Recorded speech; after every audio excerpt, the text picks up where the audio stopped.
Hi, good evening, everybody, and welcome to this launch rally of the DWP Strike Ballot on the 2025-2026 Pay Award.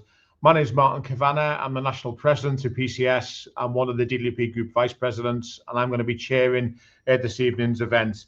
It gives a warm welcome to every single one of you who are joining, especially those members in DWP who are asking to send an absolutely clear and unequivocal message to the Department for Work and Pensions, but also to the Treasury and the government as well, that we will not accept continued poverty pay and low pay in the biggest government departments.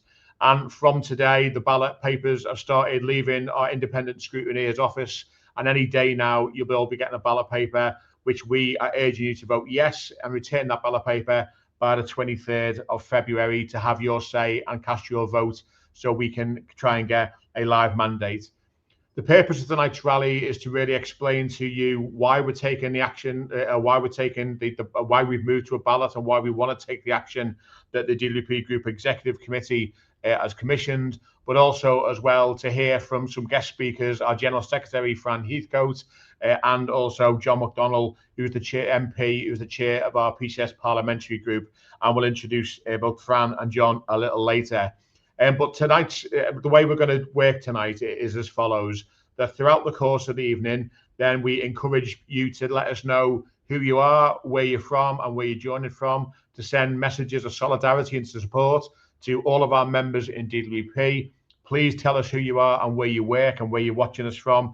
And those messages of support will be displayed at the bottom of the screen, so you can all keep an eye out for them.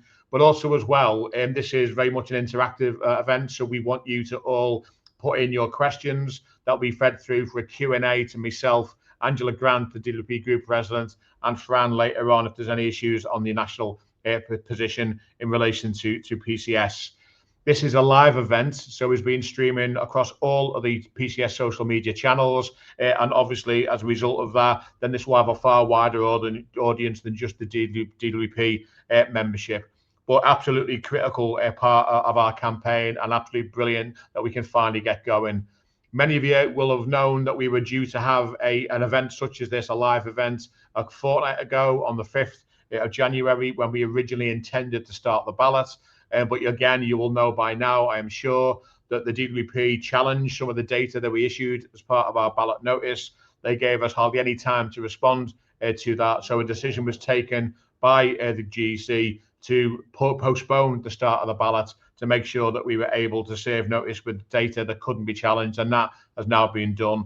So the ballot, this notice was served last week. The ballot starts today and finishes on February the 23rd, a 5-week ballot period that we're urging our members to vote yes. So as I say, please keep your messages of solidarity and support coming along, and they'll be displayed on the screen. And also as well, please send in any questions and they'll be relayed to us that we'll come back to later in the Q&A.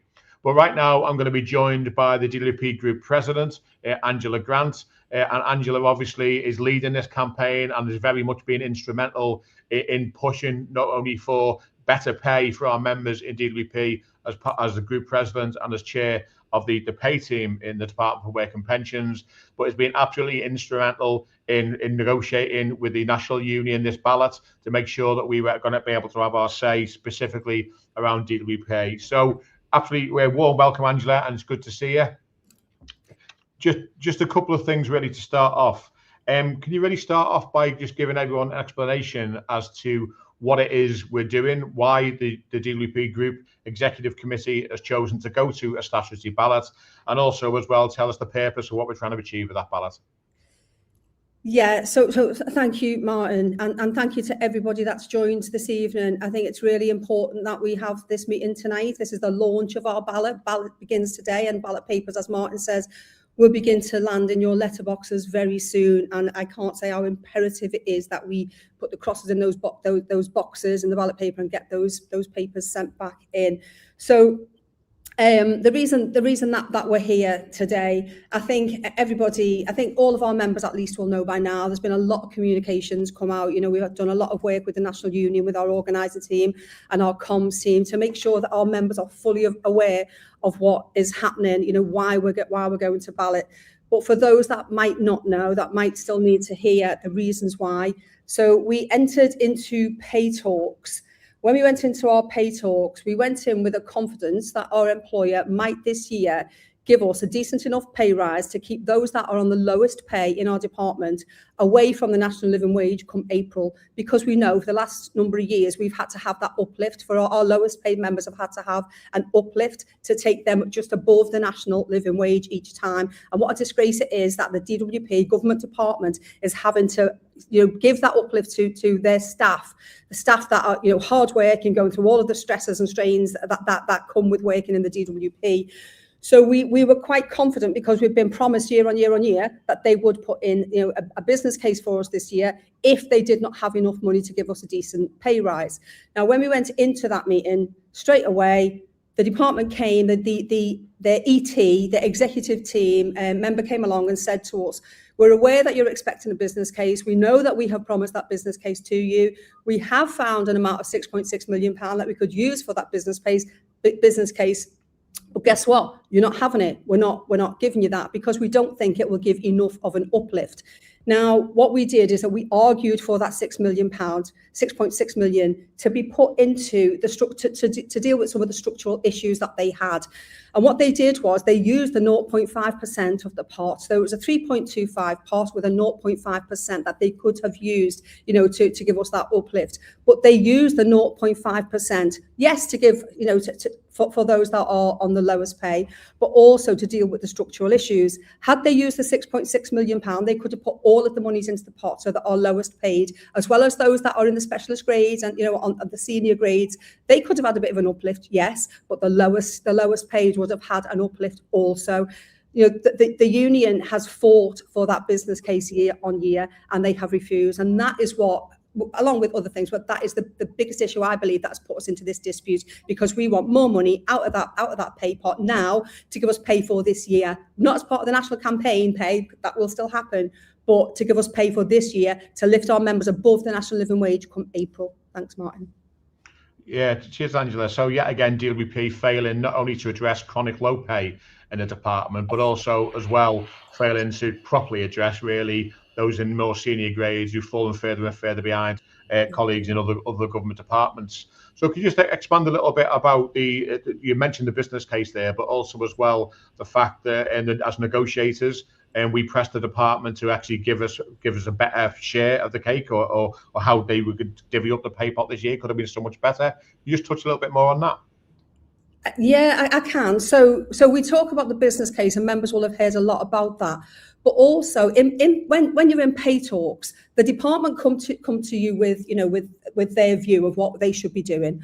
And what we do, it's negotiation, isn't it? You negotiate for better from your members. So when we were in those talks, we gave the department 3 sets of modelling, 3 different. So we gave a set of modelling. They took it away, looked at it, came back and said, no, we're not doing that. Then we gave a second set of modelling, and then we gave a third. And each of those sets of modelling would have ensured that our members would have been lifted above the national living wage. We would have had to take a little bit of money from somewhere else, of course we would, but it would have made sure that our lowest paid members are not sitting at food banks, which is where our members are. It's not acceptable. Of course, we want better pay for all. Of course, we want all of our members and all DWP staff to be on a decent wage. But our priority has to be to keep those members that are sitting at food banks that cannot feed their families and heat their homes. And that's become a bit of a cliche, hasn't it? Feed your family or heat your home. But it's an absolute reality for members. Now, DWP could have looked at that modelling, but what they said each time is, we've looked at it, but we're not really going to pay it any regard, because we've told you where we are, and we're not going to move. Now, they did move a little bit in the pay talks, but that tells you how bad it was in the very beginning, doesn't it? So they did make a little bit of movement, but nowhere near enough for us to not move into this dispute. We told them that in the meetings. We told them they were backing us into a corner, and here we are now. Thank you. Yeah, cheers, Angela. And a really important point as well, in the last of those modelings that the negotiators gave them, it would have meant that not only would everyone being lifted above being potentially having to have a national living wage uplift this year, but it would have given a guaranteed minimum £1,000 increase to all the senior grades as well. Yes. So clearly the negotiators have tried hard during the talks to actually try and get a better distribution of this year's pay award, but clearly, or pay remit, but clearly the department just haven't listened. And so it's really crucial now to send a strong message to the department. So what would your final message be to all the members in DWP who are listening tonight about this ballot and the message we want to give? Okay, first of all, I'll give a message to the members from the DWP, shall I? What DWP have told us, since they know that we were going into dispute, and we met with the department, and what they said was, well, you're not actually the lowest paid, are you? Because what we do in DWP is we pay you for your lunch. So what I would say to our members is, your employer thinks that they are doing you a favour by paying you for your lunches and lifting you just above the national living wage because they pay you for your lunch. Imagine if they didn't. Imagine if they gave you that business case. So my message to our members is, please, I started off by saying, put that cross in the box, but we have to get those ballot papers returned. 52.3% of you have already said online, in the online ballot, that you are ready to take action on pay. We now need to turn those online clicks in because it was an email before, it was a link in an email before. This is a ballot paper, so it was a little bit more, I suppose, we have to put that little bit of effort in of getting out and getting it into the post box. And I know that can be difficult sometimes because we've got enough to do and enough to think about. But I can't stress how important it is that those ballot papers come back in, because if we don't clear that 50% threshold again, the employer will look at us and say, do you know what, union, you're not actually very strong, are you? So why should we give you any more? Voting in this ballot will not only allow us to force this department to give us some more money. They are moving us into transition. We're transitioning, transforming the whole of the DWP. It is you that they are asking to do that. They need you more than you need them. We have told them that time and time again. So if we put the crosses in the box, it will help us to clear that 50% and get through. And this 50% as well, let's not aim for 50. Let's be aiming for 60 and 70, 80 and 90%. Let's aim high so they see how strong we actually are. Crosses in the boxes, papers in the post, and not only will it help us within DWP, but that will also help us in our national campaign, where Martin and Fran will speak to you again about the national, what's happening in the national campaign. But we need to also be able to put pressure on the Cabinet Office. We are the biggest department in PCS. And if the biggest department is ready to take action, that will push the Cabinet Office as well, we would hope, to give us better in national pay talks as well. So there's all to play for here for us. So my message to members is, please get those ballot papers returned, but also tell every one of your friends, be careful about talking on the shop floor. We don't want anybody to get into any disciplinary issues. So off the shop floor, ask your friends, all of your colleagues, your family members, if they work for DWP, have you returned your ballot paper? And if not, ask them to get across in the box and get it posted as soon as possible, because we need to absolutely smash this ballot and tell this employer that we are not having it anymore. We are not going to be sitting on low pay for the rest of our lives in DWP. They need to do better. Thanks, Martin. Okay, brilliant. Cheers, Ange. Thanks for that. And I think a really strong, powerful message there about the importance of members voting in this ballot.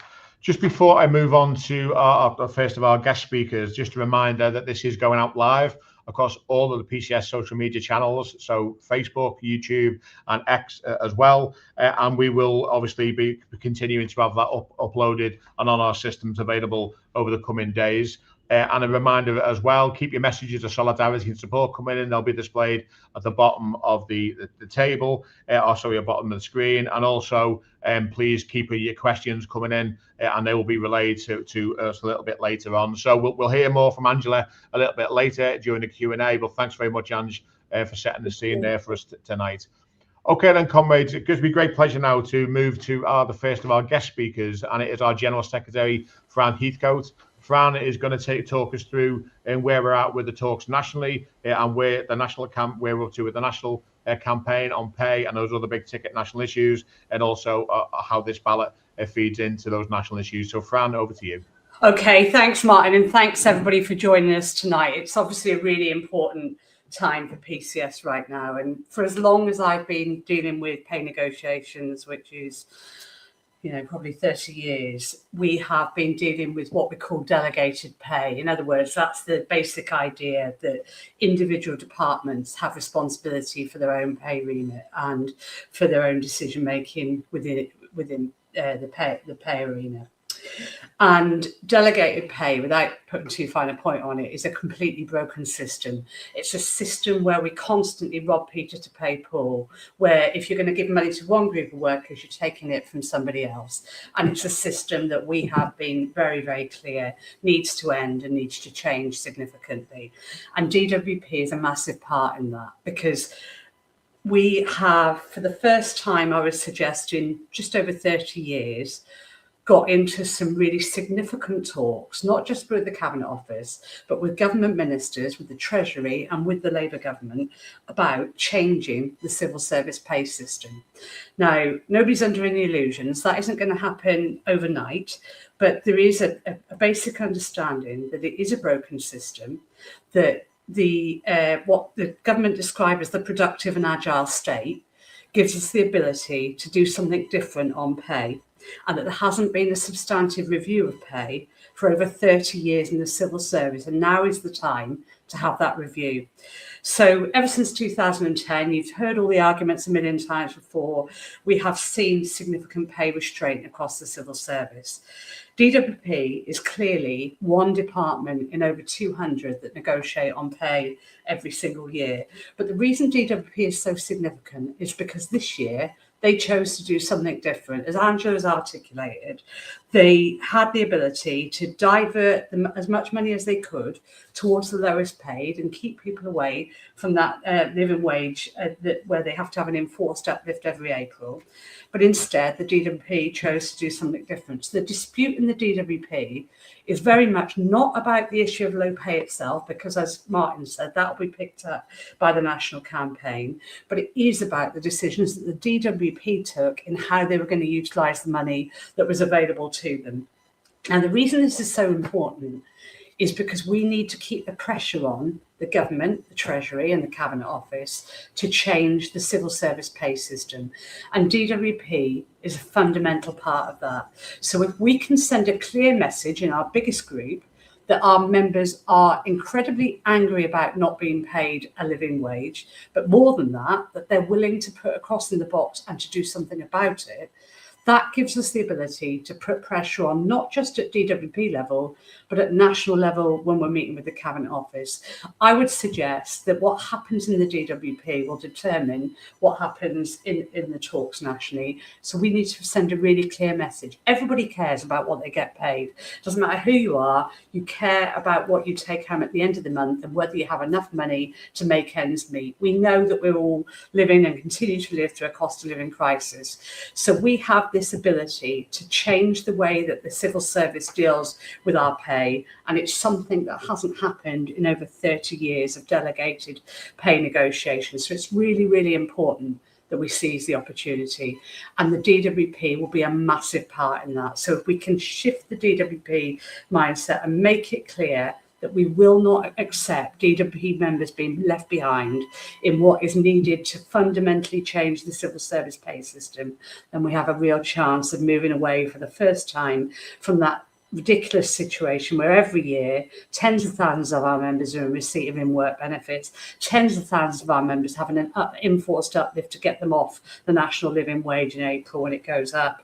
And that has led to not just tinkering around the edges, but an absolute erosion of the grade differentials, hasn't it? It's got to the position where we have people at the lowest grades doing different work for largely what is the same amount of pay right there at the bottom. This isn't a race to the bottom. It's about trying to give everybody a decent standard of living.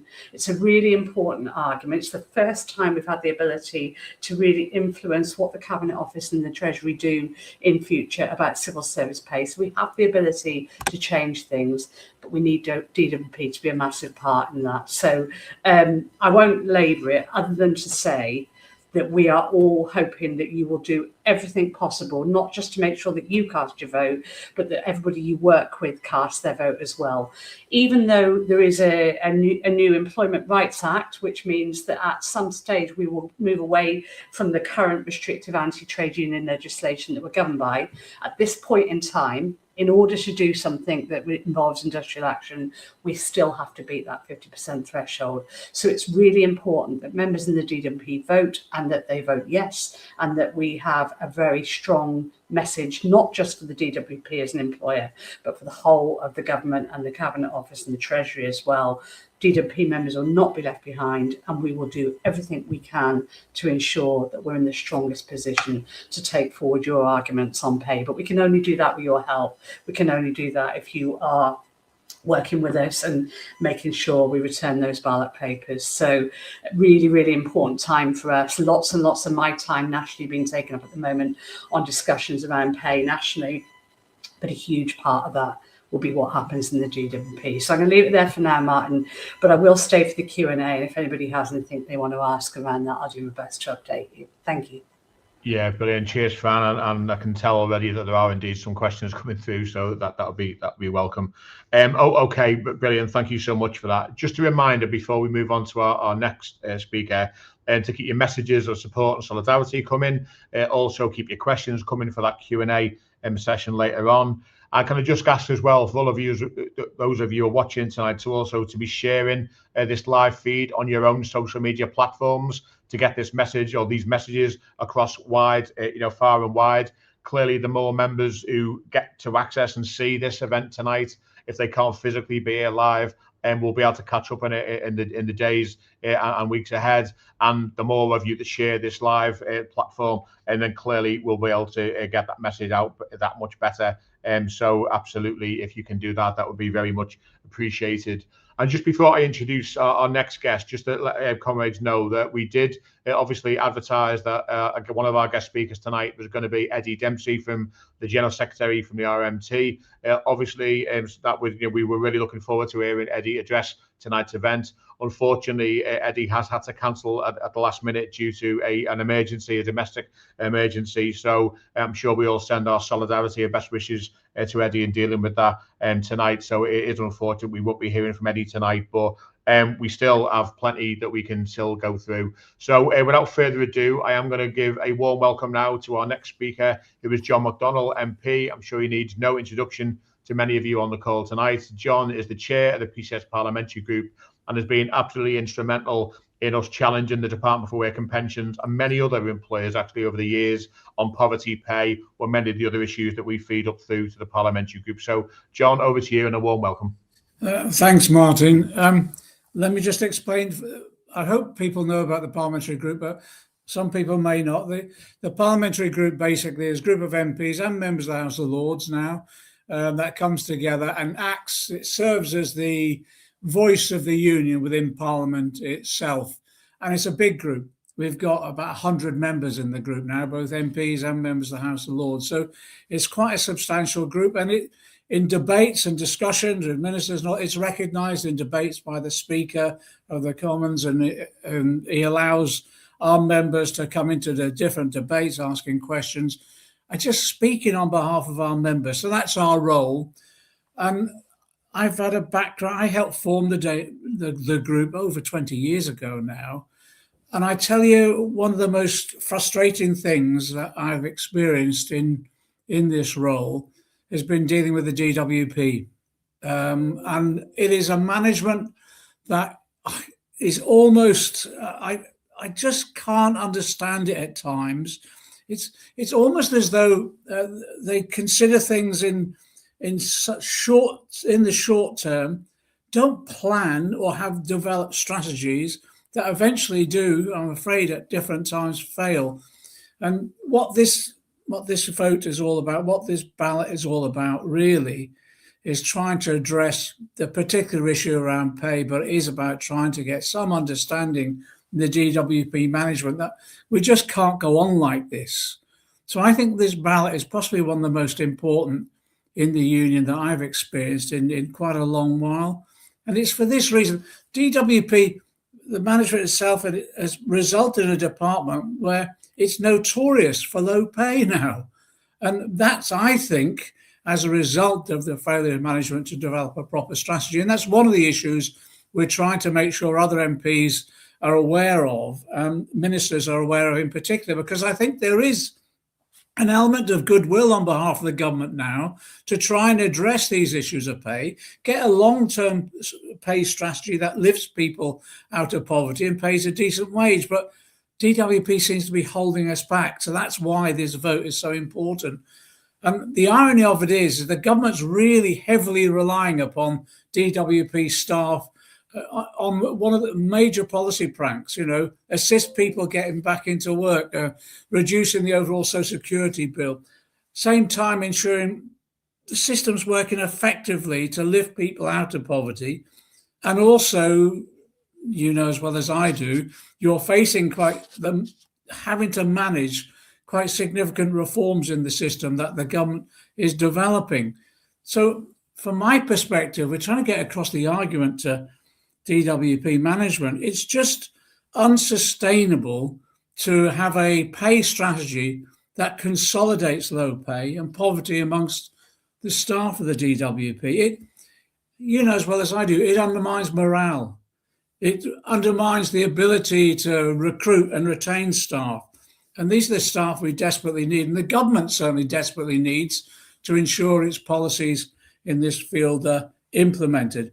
And what it's staggering to me, listening to Angela and the discussions that had taken place around the business case. I can't for the life of me understand the DWP management strategy of not using the business case resources to enable us to tackle the issues of low pay.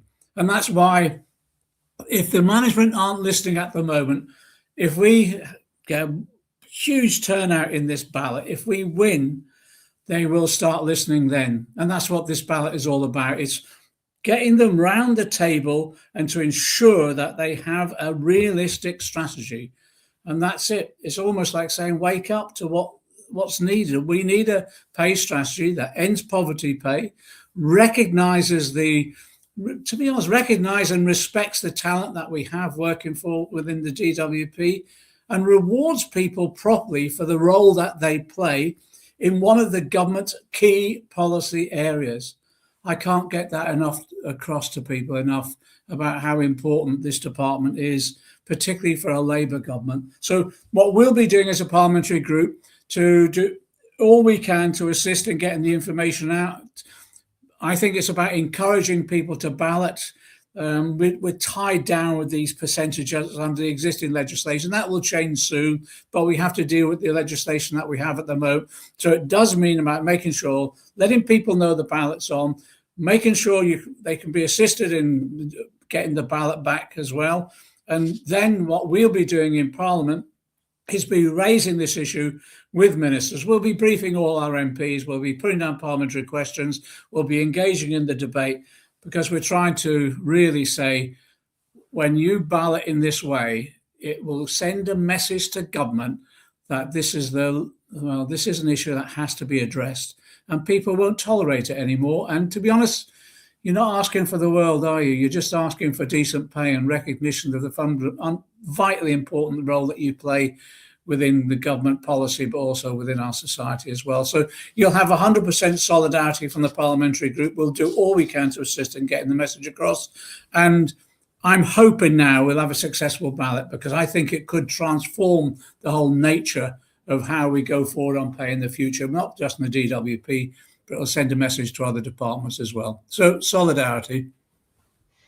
Brilliant, John. Thank you so much, as ever, for your support and your solidarity that you give, not just to our group, but to every group in our union, and for all the work that you continue to do. And that really important message there that you've given about the importance of members retaining their ballot paper, having their say, and sending that strong message to both DWP, but also the government, but also as well allowing us to therefore work with you to get that message across even stronger in parliamentary debates as well, because you are absolutely right that the department that is there to help some of those vulnerable in society really shouldn't be employing some of the most vulnerable in society. So thank you very much for your continued solidarity and support and everything that you do. John, it is never shy in coming forward in terms of taking forward our members' views in Parliament, but also as well for supporting many a picket line over the years. So, and I know that will continue, John. So thank you so much for your contribution tonight. And obviously, you're more than welcome to stay for the remainder of the event. So thank you so much. Okay, then, comrades, then we're going to move now to the Q&A session. So then questions are coming through. So myself, Angela and Fran will try and deal with as many of these as we possibly can. Just a reminder before we do, this is a live event. So if you can continue to share this event on your own social media platforms right across our membership, then that will get our messages out far and wide, or even further and wider than just on the live event tonight. And keep those questions and messages of solidarity coming as well, because they really do give the GEC a lift. So before we go into questions, just a couple of comments that I want to really relay. First of all, from Lorraine, some members are paying student loans and tax, national insurance and pensions. So after the salary is drastically increased or reduced after our pay uplifts each year. And then a living wage needs to be, this is from Adam, a living wage needs to be described as not having to rely on state subsidies to support people and households and staff too. I think absolutely important, vitally important messages there. So the first three questions, I think if we take one each, if that's okay. And so the first question, I'll come to you, Angela, and that is that you've mentioned in your initial contribution about the poverty wages in DWP. Can you give us a flavour for some of the messages that you've had about how bad things are for members in the departments on their salaries?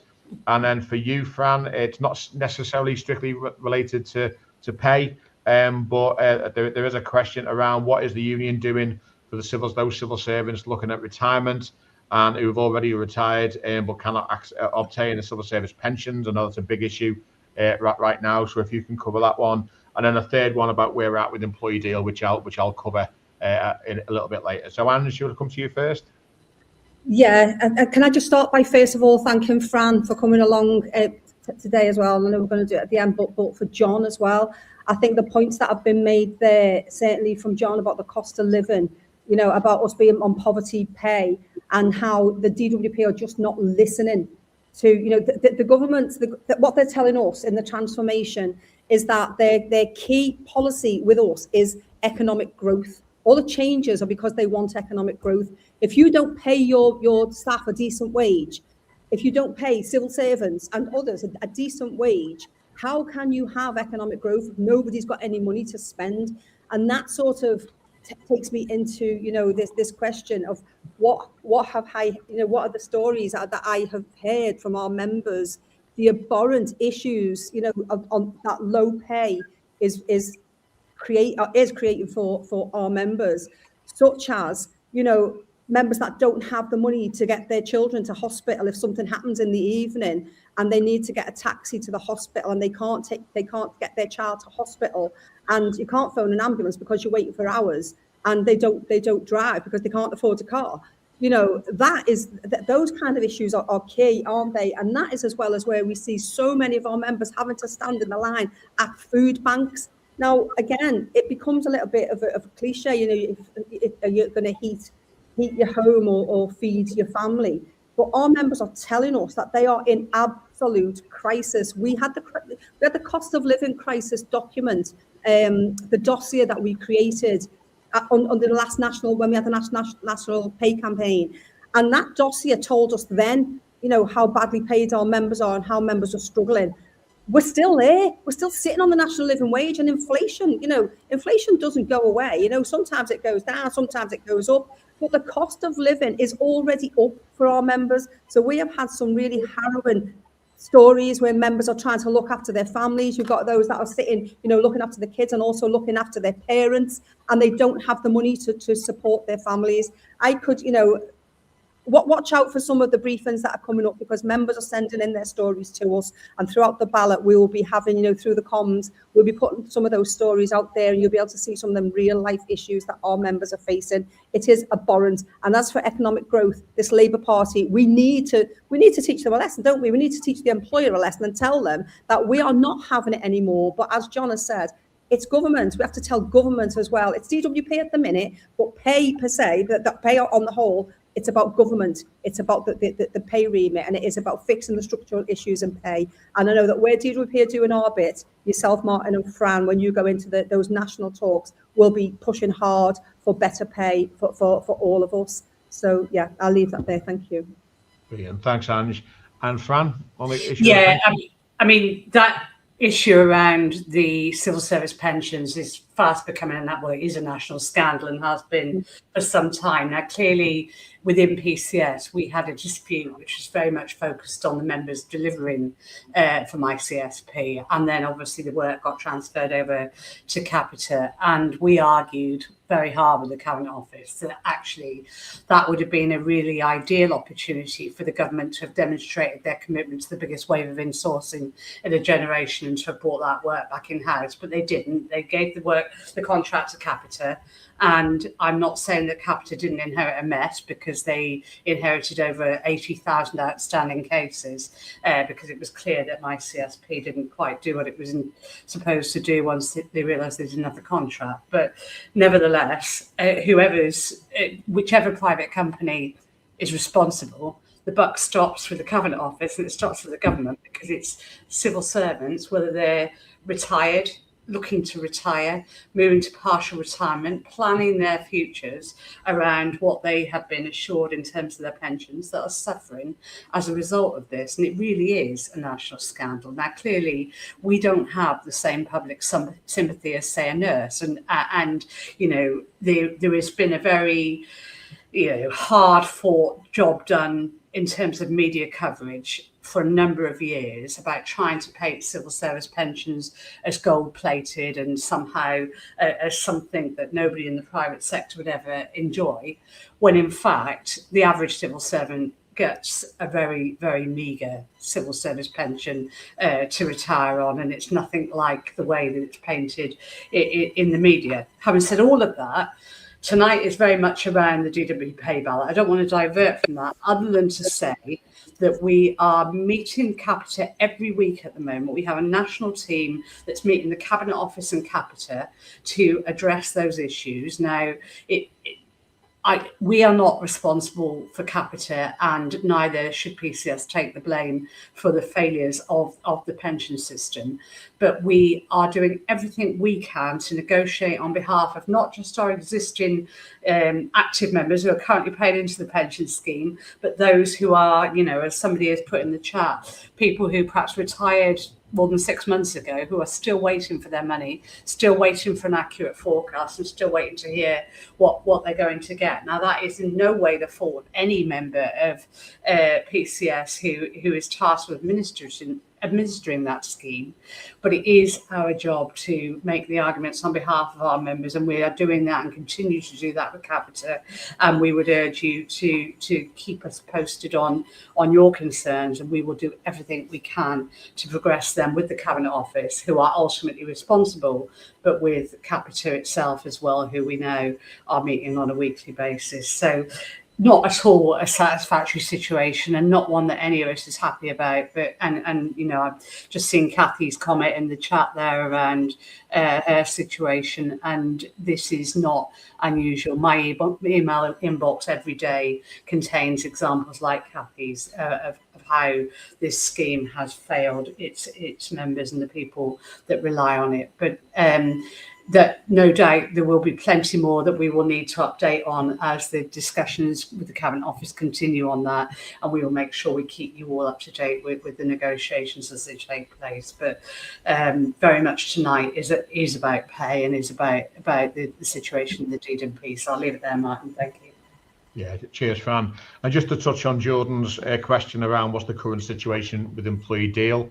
Many of you on the call tonight or the event tonight will know that employee deal was something that was introduced back in 2016, and at the time that was introduced, it was a 4-year pay deal in exchange for changes to the flexible contract that was in operation in many areas of the civil service at the time, and indeed in whole areas of the Department for Work and Pensions. But the pay element of employee deal very much finished after that first 4 years. What the department have been insisting on ever since, despite the best efforts of PCS to try and get them to actually ignore the fact that there's a differential now between those who opted into employee deal and those who didn't take it, is that they shouldn't continue to penalise members who opted out of employee deal because they made personal choices about protecting their existing contract of employment. And yet what we see every year, of course, is that the department implements a pay award grade who opted in, but then that is eroded by every April, certainly for those lowest paid, every April when the national living wage situation pulls everyone into genuine poverty pay. So where we're at with employee deal is that from a pay perspective is that that's done and dusted, and the task that we've got now is to try and convince the department to still stop using decisions and choices that people made now a decade ago, and it will be a decade this year, to stop using those to try and suppress pay, certainly from the implementation date of award through to April, but also as well, of course, to continue to make sure that the safeguards that we agreed as part of employee deal are still functioning properly and are still being implemented properly right throughout the piece. So that's where we're at with employee deal. A couple of questions now on the issue about the challenge. So the first one I'll bring to you, Angela, and the second one maybe for you to comment on, Fran.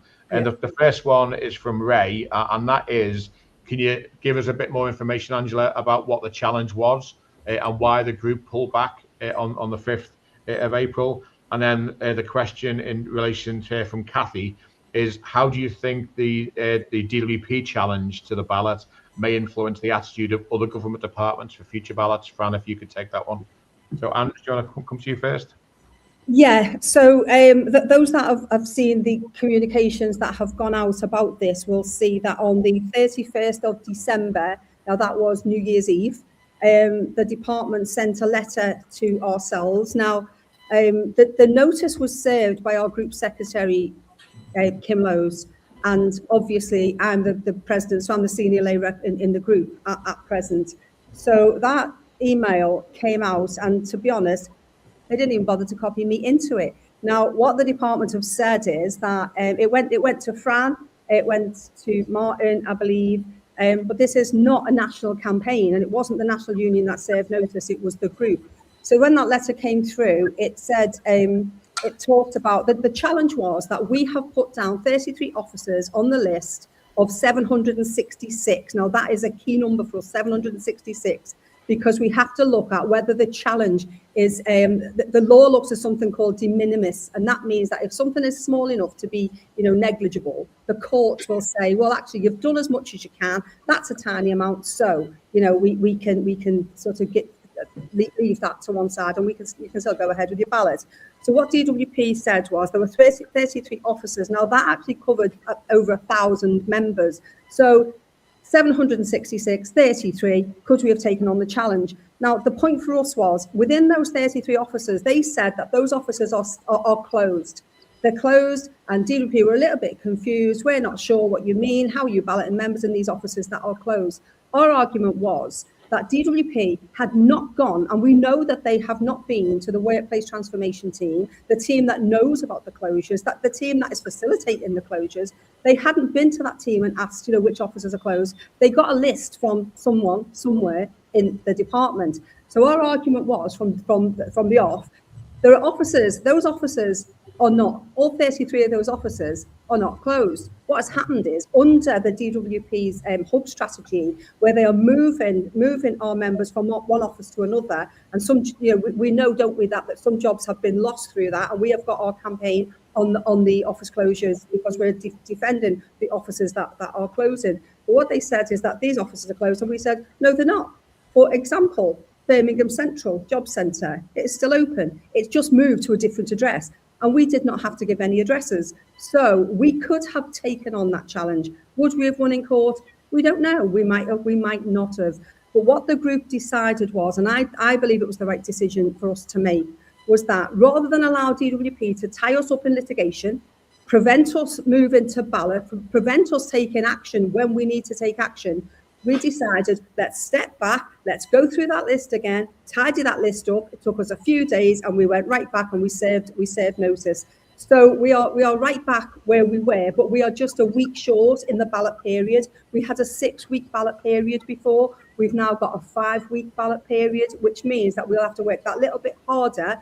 But was it worth us stepping back? I believe yes, because had we been tied up in litigation, that might well have taken us into the next pay round, the next pay remit, civil service pay remit. When that comes out, that would have prevented us from arguing for pay for this year, because we would have been tied up and it would have been very, very confusing, wouldn't it? And so for us, it was better to step back, tidy up the list and send it back in, because as we said, DWP want to play games. We are not playing games here. We're in this, we're in this to win for our members. So we did the right thing there. Just to say though, just one comment on that. DWP have now told us at an informal meeting that wasn't actually a legal challenge. It was a challenge to say you need to tidy up you tidy up the officers we don't understand.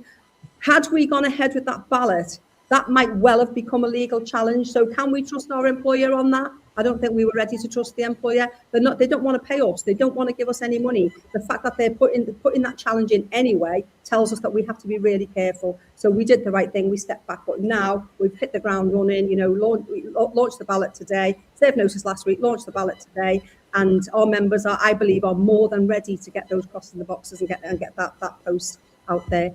Thank you, Martin. Okay, cheers, Ange. And Fran. Yeah, I mean, on the bigger question about how does this impact in terms of other government departments, it is a fact that we always have to do everything we can to make sure our data is as accurate as it can possibly be. So if we're serving notice, we have to tell the employer who we're serving to take that action and exactly, give the detail of that. So it's no bad thing that we make sure that our records are as accurate as they can be. And it's something that we all need to work together on. So in your own branches, making sure that the data you hold on behalf of your members is accurate, that the workplaces reflect the workplaces that actually exist in your branch, and that therefore, when a big department like the DWP serves notice, that we are able to work through workplace by workplace. Is this accurate? Is this correct? And there is no doubt, whilst the anti-trade union legislation was introduced at a time when we had a government that was clearly in the business of trying to stop any industrial action being taken, and the Employment Rights Act will do away with some of the anti-trade union legislation, it's still a fact that the employer is never going to step aside and say, you carry on, you take us to court, you take this industrial action. We're always going to have to demonstrate that we're doing that based on accurate data. So it's incumbent on all of us, not just the branch organizer, but in fact your whole branch, to make sure the information we hold is as accurate as it can be. And that when we serve notice in a big group or in a small one, that everything we're telling the employer cannot be crawled over. So there will be employers that will be looking at what's happened in the DWP and saying, could we challenge that? If our department, if our group served notice, would we be able to challenge that? And the answer is that we have to demonstrate we have done everything possible to make sure our data is accurate. So as Ange just explained, we're confident that what we did has put us in the strongest position. It takes away any doubt about the information that we were provided with, and it demonstrates that we were acting on the information that we have been given. Is there room for improvement? Always. We always need to make sure that every single bit of data that we hold is as accurate as it can be. But I think that it was the right decision. It does mean we have a little bit more to do in a slightly less amount of time. So we have got a big challenge ahead of us to make sure that we don't just win this ballot, but we win it conclusively, that we smash the 50% threshold, and that we send a very clear message. And if we do that, then the DWP or any other employer can't doubt the determination of members to get a decent pay increase. Yeah, brilliant. Yeah, cheers, Fran. Thank you for that. A couple of comments really before we move on to our next couple of questions. First one is from Heidi. I've worked for DWP for 40 years, but for the last 2 years I've had to take a second job at the weekends with ONS in order to heat my home and pay my bills. I am now 60 years of age, and I think that Heidi, that really does sum up exactly what we're talking about the levels of poverty pay the DWP are offering to work for the department for that long, and now having to take on extra work and other jobs to make ends meet. Terry of NIPSA, who is our sister trade union over in Northern Ireland, Carmel Gates, who sends solidarity to all PCS members in the DWP on behalf of NIPSA members who work in DFC, which is our sister department in the north of Ireland. Your fight is our fight, and we stand with you always. And thank you so much for that, Carmel. And also as well, on behalf of everyone in PCS, can I send solidarity and condolences to all of our comrades in NIPSA, who we know you've lost a close friend and comrade in John Toll in recent days. And I know how much John was a fantastic, brilliant comrade and class fighter. And I know how much you will all miss him, but I know you gave him a brilliant send-off on Saturday. So thank you so much for that support, message of support, Carmel. Okay, a couple, really, the last couple of questions now, and we probably are coming down to our last sort of 9 minutes or so of the meeting. So one for each of you again. And the first one, Angela, I'll come to you, is will there be any phone banking, and can reps from other departments help? And then one to you, Fran, from John, and that is specifically around the national campaign. How can you explain a little bit more about how can a successful ballot here help with the talks with the Cabinet Office? Absolutely. So, Ange? Yes. Will there be any phone banking too? Right there, Will, and we want everybody that can to join that phone banking. So you'll remember before we had Call Hub, and we were asking reps and members, if you can, to join Call Hub and speak to your branch to see if you can get on and do some phone calls for us. But we now have a new system called Movement, and your regional officers will be putting training on for Movement. It's a new platform. I've used it. I used it during the consultative ballot. It's really easy to use, and members are actually grateful for the reminder when we ring them and we say, have you voted in the ballot? They go, oh, do you know what? I actually forgot. Previous, during the consultative ballot, it was just as easy as, get on your link, do it while you're on the phone, and they were getting on while they were on the phone. A little bit more difficult this time. It's going to be find your ballot paper and get your ballot paper in the post. Make sure it's in your bag when you leave the house. Don't leave it on top of the mantelpiece or in the kitchen. Get it in your bag. But I think that movement is going to be really important. Now, can other departments help us with that? Yes, we are asking everybody, anyone and everyone that can join, because we have thousands of members to contact. And just to say for branches, because we have some reps will say, that they don't work on telephony, and they're not used to being on the phone. I just want to say, we can drill movement down now to just your own workplace, to your own office. So if you're not confident, you can jump on and you can just ask to be put onto your own office or your own branch, your own region, and you can be talking to people that you know. But the thing for us is our members need to be speaking to those that understand our issues. Civil service, low pay. Right across the civil service, we are poorly paid. So it doesn't matter which department you are from, you will have something to offer when if that member asks, why should I vote in this ballot? Why? Because it really matters to send a message to DWP, and the message that comes to DWP, if we clear that ballot, that message will be replicated to every employer, and every employer will be thinking twice, and government will be thinking twice about the poverty pay. Government have said, Cabinet Office have said previously that they don't want us to be a national living wage employer. They're not happy that we're a national living wage employer. Well, do something about it. Tell DWP that they should be paying us more. So movement is really important for us, and we'll be able to have those conversations with our members and hopefully smash through that 50%. Even if you do 10 calls, 20 calls, 30 calls, it takes a few minutes to have that call, but it can make all the difference in us clearing that 50%. Thanks.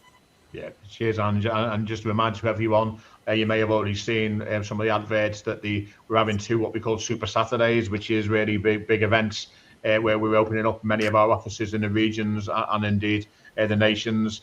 On the 24th, on this coming Saturday, and then the following Saturday, 31st, are designated Super Saturdays where we really will be ramping up that call activity. And just a message from organising as well, if you do want to get involved in that and you haven't registered for movement as yet, if you can email organising@pcs.org.uk if you want to get involved in calling or helping with the campaign, and they will be able to talk you through and support you through that. But so sorry, Fran, back to you for that question. Yeah, okay. Look, really good question about how does what we do in the DWP put pressure on the government nationally to do something different on pay, because a lot of my time these days is spent addressing public meetings or meetings where we describe the issues that face our members, and nobody believes at so many of the meetings that I speak at the reality of what it's like to work in the DWP in terms of the percentage of members now in receipt of in-work benefits, the people claiming the very benefits that they administer for a living, the people that are doing more than one job. I think you just gave an example, Martin, of somebody who's working in the DWP and then doing some work for the ONS just to make ends meet. And that is the reality. That is what it's like to work in the DWP today. But if we send a message through this ballot that members aren't that bothered or they aren't that motivated to want to change things, that tells its own story, and that gives the government the perfect excuse to say this isn't widely or deeply felt. If, however, we send a clear message that in the biggest group within PCS, our members are not going to accept a future of low pay, of being on the national living wage, of doing more than one job, of claiming universal credit, of claiming the very benefits they administer, all of that adds pressure when I go into those meetings with the Cabinet Office to talk about civil service pay as a whole. So if we can get a shift in the DWP position, because we win this ballot and we win it convincingly, that strengthens the talks in the DWP, but it does more than that. It actually strengthens the meetings that we're having with the Cabinet Office, that we're having with the Treasury, that we're having with ministers, and that we're having with the government to change forever the system that I described at the beginning of this meeting as one that is completely broken, one that literally robs Peter to pay Paul, one that sees a department like the DWP able to make a decision that diverts money away from the lowest paid in favour of other priorities because it hasn't been prepared to make a business case. All of that can be stopped, but it can be stopped by sending the clearest possible message that we're not going to put up with it. And the best way to do that, vote in this ballot. Make sure your friends vote in this ballot. Make sure anybody who hasn't joined the union yet and wants to vote in this ballot does so, because all of that is going to be the best and strongest way of us making sure that we can do something not just for the DWP, but across the whole of the civil service to end the scourge of low pay, which is a blight on the lives of our members, and one that, you know, for as long as I've been a rep, has been a massive issue for PCS members. But now we really have an opportunity to do something about it. There are no guarantees, but the pay remit guidance that the government or the Treasury produces every year is due out in the spring. So we have this window of opportunity to send that clear message, which in turn will strengthen the Cabinet Office negotiations, which in turn will change things that we're able to do in terms of the pay remit guidance. So that's a bit of a long-winded way of saying, whatever else you do after tonight's meeting, get your ballot paper back and make sure your colleagues do the same. If you do that, we have the best chance of being able to shift the position on pay. Thank you. Yeah, cheers, Fran. And just let Conways know is, although I mentioned the Super Saturdays, it's not all about the 2 Saturdays. Movement can be used at any time during the week. I mean, obviously, we don't recommend that you call people at 10 or 11 o'clock at night. Otherwise, you probably will not get the response that you want from such a call. But you can, once you're registered on Movement, you can use it during the week as well as on the Saturdays, the Super Saturdays. We're just making the events on the Saturdays are sort of big events to try and corral as many as we can into our offices in places like, you know, Birmingham, Liverpool, Leeds, Newcastle, Glasgow, Cardiff, Bristol, etc., to try and Clapham Junction, indeed, in headquarters, to try and make sure we can get some real momentum around that. And that is all the questions. There's a number of comments and questions are being put forward around the pensions issue, which clearly is a huge issue right now for many of our members.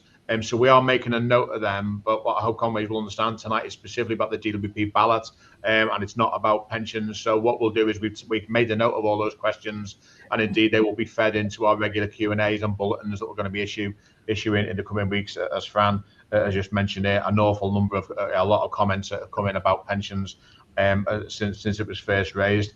So really that just leaves me to say, we are obviously coming towards the end now, but this is the DWP group ballot. Today's the launch of it. You will not have received your ballot papers yet, but that will be coming through in the coming days.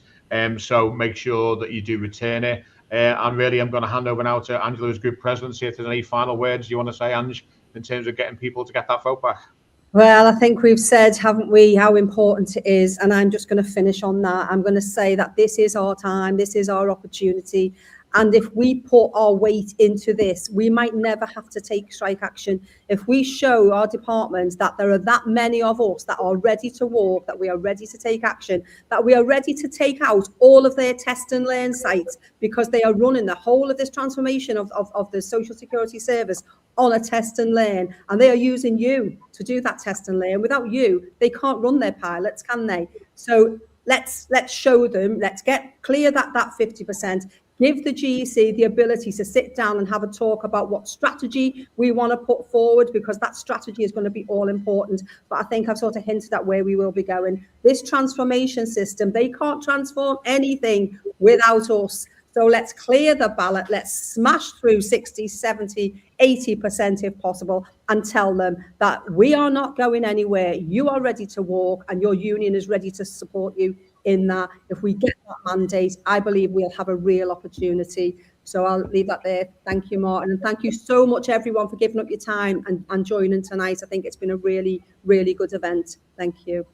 Yeah, thanks very much, Ange. And just in closing, just a reminder, everybody, as Ange says, thank you so much for giving up your time tonight. We know it's been a long day, no doubt, for many of you at the start of yet another busy week ahead. But you've got the message loud and clear. Get that vote back.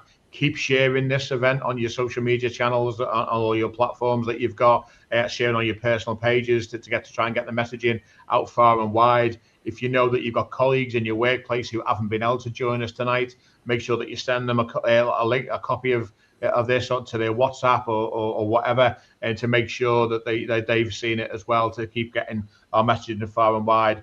This is such an important ballot for the DWP group. But as you've heard tonight as well, the benefits of us breaking through that threshold and giving us a mandate, giving us the leverage to challenge DWP for better pay for our members this year, not next year or the year after or the year after that, but this year is so important. But it also can be absolutely critical in our ongoing dialogue at national level. And indeed, I have no doubt whatsoever, in fact, it's a promise from the DWP Group Executive Committee, that if we smash through this threshold and we get leverage on this, then we will take that into every single set of talks we have with DWP on all the other big ticket issues that we face as well. That will show them and the government that we're a strong fighting union, and the biggest group of the union is ready to take action if they don't listen. So thank you so much for all your attention, for attending tonight. Thanks for your questions and comments and for your messages of solidarity. Simple message from everyone on the call tonight is go away now, dig out that ballot paper when it lands, put the cross in the box,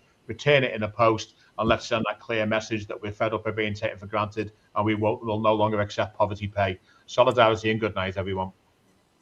Thank you. Bye-bye, everyone.